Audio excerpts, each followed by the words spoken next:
कवि सम्मेलन देख देख के घर की शीला देवी को शेर व शायरी का बुखार चढ़ गया था। अब वो सीधे मुंह किसी को जवाब ही नहीं देती थी। उनके पति और उनका बेटा तो काम करने घर से बाहर चले जाते थे और उनकी शायरी झेलनी पड़ती थी बहू रेणु को। अब सास बोलती नहीं, अर्ज करती थी, संदूक पे रखी संदूक, संदूक में रखे झुमके, बहू झुमके निकाल के दे मेरे, कहाँ लगा रही है ठुमके। माँ जी, झुमके तो आपके निकाल दूंगी मैं, लेकिन आपके दिमाग से ये शायरी का भूत कैसे निकलेगा? छोटे लोग नहीं समझेंगे, शायरी है शौक बड़ा, तू अपने काम से काम रख, मेरे काम में मत टांग अड़ा।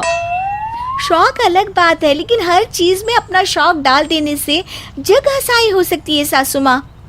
अरे मैं हूँ एक नंबर कलाकार, कोई ऐसी वैसी बला नहीं, तुम घर के कामों में उलझी, समझोगी मेरी कला नहीं।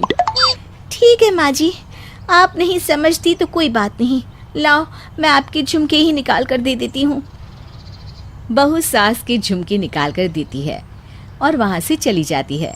शाम को बहू अपने पति से शिकायत करती है, सुनिए जी, आप माँ को कुछ समझाते क्यों नहीं? अरे क्या समझाना है माँ को? अरे अपनी शायरी थोड़ी कम करे ना। अरे तुमको उनकी शायरी से क्या दिक्कत है?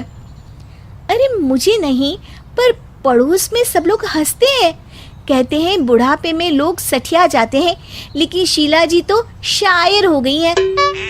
अरे लोगों का काम है कहना, लोगों की बातों का क्या टेंशन लेना।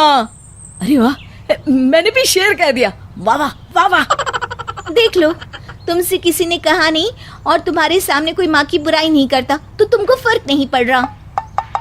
अरे तुम खामखा की बात का बतंगड़ बना रही हो। चलो चाय बना कर ले आओ मेरे लिए, साथ पियेंगे, कोई ढंग की बातें करेंगे।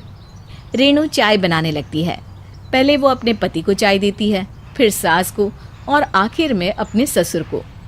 लेकिन वो देखती है कि ससुर जी कुछ परेशान से हैं। क्या हुआ ससुर जी, कोई बात हो गई है क्या? अरे तेरी सास बात बात पे शायरी करती है। कल मैंने पूछा कि खाना खाया तो तेरी सास ने क्या जवाब दिया पता है?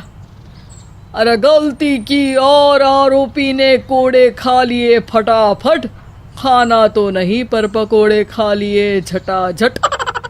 अब बता क्या जवाब दूं इस बात का? वो तो सभी से शायरी में ही बात कर रही हैं, मुझे भी समझ में नहीं आता कि क्या करूं मैं। बेटा उसको उसी की भाषा में जवाब देना पड़ेगा। मैं तो आम बातचीत में भी उसके सामने कुछ नहीं बोल पाता, शायरी में क्या बोलूँगा भला। ससुर ने जैसे ही कहा कि उसको उसी की भाषा में जवाब देना पड़ेगा, बहू को ये बात जच गई। अगले ही दिन वो शायरी की कुछ किताबें लेकर आई और शायरी की प्रैक्टिस करने लगी ताकि सास को उन्हीं की भाषा में जवाब दे सके। उसने दिन रात एक कर दिए। एक दिन सब साथ में बैठकर टीवी देख रहे थे, तभी रेणु सबके लिए बिरयानी बनाकर लाती है, लेकिन सास को बिरयानी भाती नहीं। कौवा करता काऊ काऊ, चिड़िया बोलती ची ची, इतना खराब बिरयानी बनाई है कि मुंह से निकले छी छी। बस इसी मौके का तो बहू को इंतजार था, क्योंकि अब बहू सास को उसी की भाषा में जवाब देने के लिए तैयार थी। माँ जी, हमको अपनी ये बेकार शायरी ना सुनाइए, जैसी भी बनी है बिरयानी चुपचाप खाइए। ससुर जी और रेणु के पति ने रेणु का जवाब सुनते ही जोर से ताली बजाई और सास ने जब रेणु का शायराना जवाब सुना तो उनके गले में बिरयानी अटक गई। बहू ने एक और शायरी का तीर छोड़ा।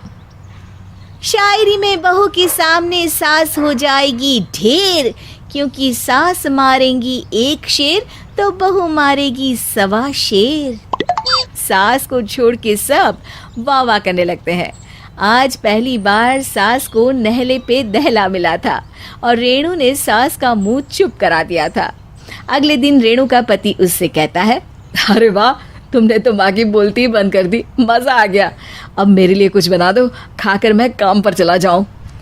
शायरी ही है मेरा जीवन, वही करूँगी जी भर के।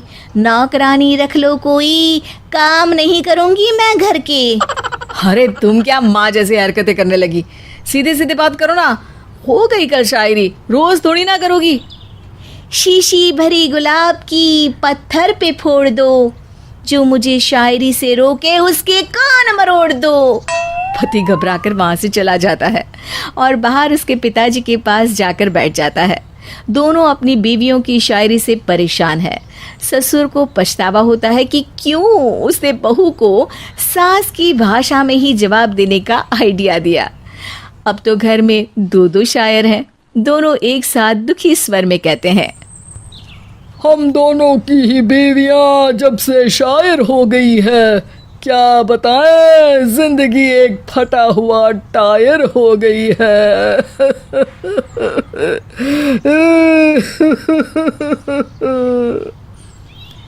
हम दोनों की ही बीवियां जब से शायर हो गई है, क्या बताएं, जिंदगी एक फटा हुआ टायर हो गई है।